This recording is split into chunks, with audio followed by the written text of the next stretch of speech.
Voici un bref survol d'une application méconnue de la suite Office 365, l'application OneNote. OneNote vous permet de prendre des notes de manière électronique.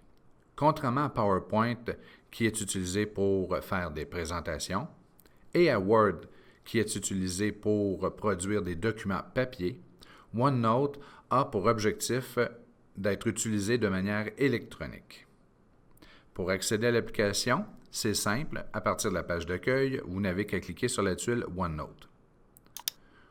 Aussitôt, vous aurez accès à un gestionnaire de fichiers, soit des fichiers récemment consultés, de tous vos blocs-notes déjà créés, de ceux qui sont partagés avec vous, ou encore des blocs-notes faisant partie de l'application Class Notebook. Voici l'allure d'un bloc-notes.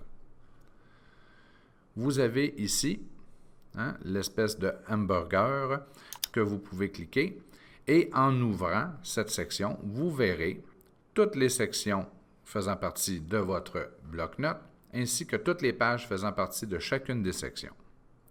En gros, contrairement à un fichier Word qui serait une suite de feuilles mobiles dans un cartable, un fichier bloc-notes, un fichier OneNote, ressemblerait plus à un cahier spiralé avec des séparateurs.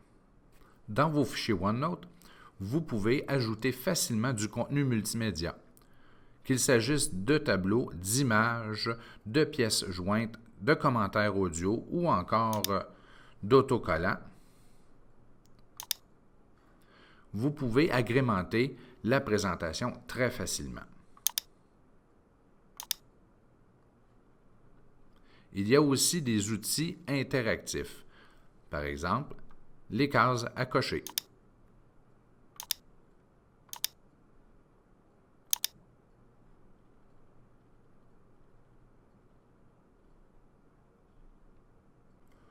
Pour créer un nouveau fichier OneNote, nous vous recommandons de suivre la même procédure que pour les fichiers Word et PowerPoint, soit de vous diriger à la page d'accueil, d'ouvrir votre OneDrive, de vous rendre dans l'endroit exact où vous désirez créer le fichier, au besoin de créer un nouveau dossier pour aider à la gestion des fichiers,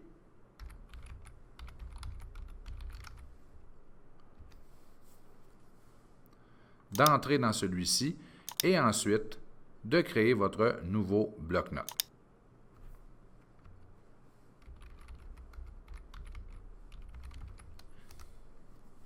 Et voilà, le tour est joué. Vous êtes maintenant dans votre bloc-notes.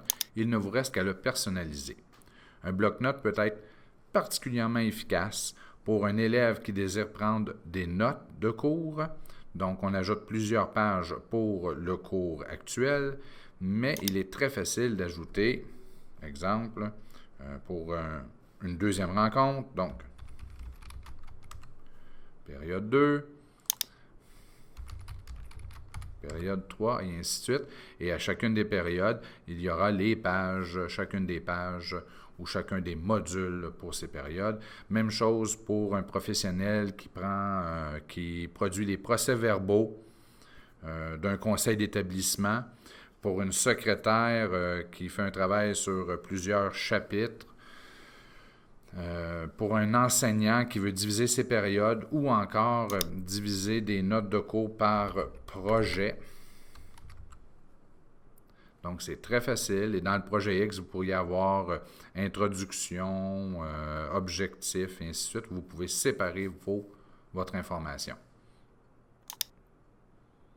Et pour les pages, ce n'est pas plus compliqué. Vous ajoutez des pages au besoin et chacune des pages peut avoir la longueur que vous désirez. Vous n'êtes pas limité à un format 8,5 par 11. Vous avez le titre et ensuite le texte.